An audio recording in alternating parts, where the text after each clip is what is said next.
Shashi Tharoor of the Congress Party shared his insights on the Karnataka landslide incident. Even as several heavy earth-moving vehicles are pressed into service continuously for clearing the rubble on the National Highway 66 near Shirur in the Uttar Kannada district following the landslides, the need for a landslide management plan for the vulnerable districts is being felt. This monsoon, the landslides have claimed the lives of 10 people so far. The Karnataka State Action Plan for Management of the Landslides was first prepared and submitted in 2022 by the Karnataka State Disaster Management Authority, or the KSDMA, which functions under the Revenue Department. Let's take a look.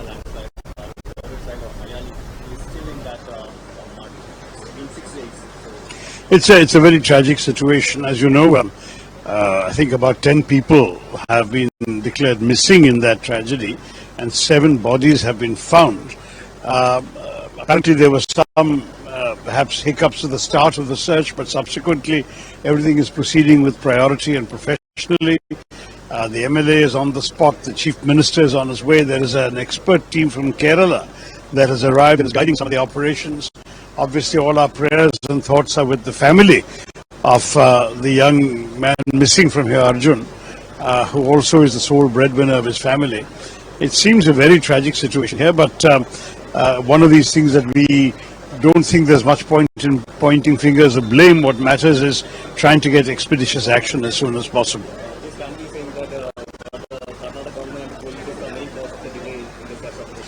Well, I don't know, frankly, I'm not into the blame game myself. At the very beginning, there may have been some, shall we say, unfortunate missteps. But very quickly those have been rectified, and they've been really working very hard. And the very presence of the Chief Minister is a suggestion that the priority that the government wants to give to it is very high indeed.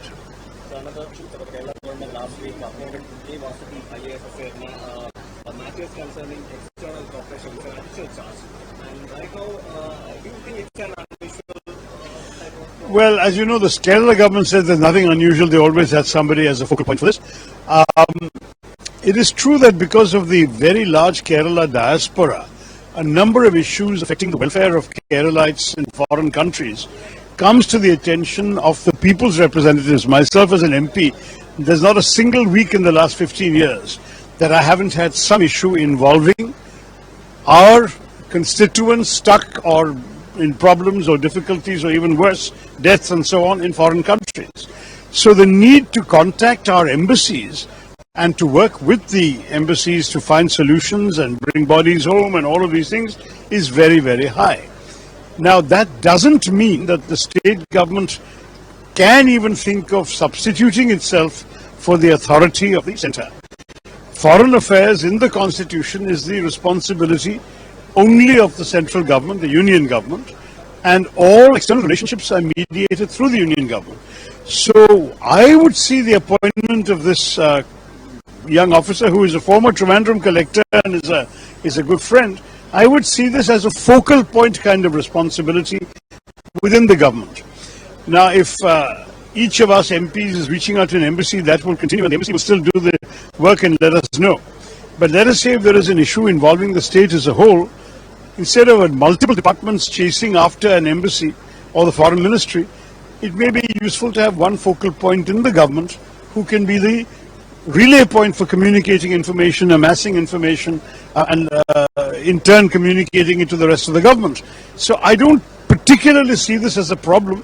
Perhaps the way in which it was portrayed or reported as, they have their own foreign minister in Canada, that's not true, and that's I think that's undoubtedly a political misstatement by the BJP. I don't think there was any such effort. It could have been better presented by the state government. As you know, we are also in the opposition. We don't have to agree with the way in which the government does anything.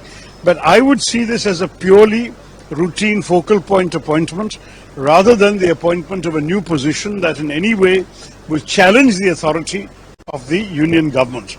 The union government remains the only body in our country that is empowered constitutionally to conduct international relations, and I don't think that will change. But all of us in a democracy have a right to access the services provided by the union government for our problems, and when we have a rather large diaspora, this is particularly normal. So, other concerns about the Nipah, again, when it started in Malappuram and Kozhikode, we are all concerned about that. So, how do you react to it? No, it's a tragic thing. This young boy has been taken seriously ill, and we all pray for his recovery. Kerala has dealt with these viruses before. We seem to sadly be an incubator of very many viruses. Right now, there's Nipah, there's H1N1, there are this so-called Elipani or rat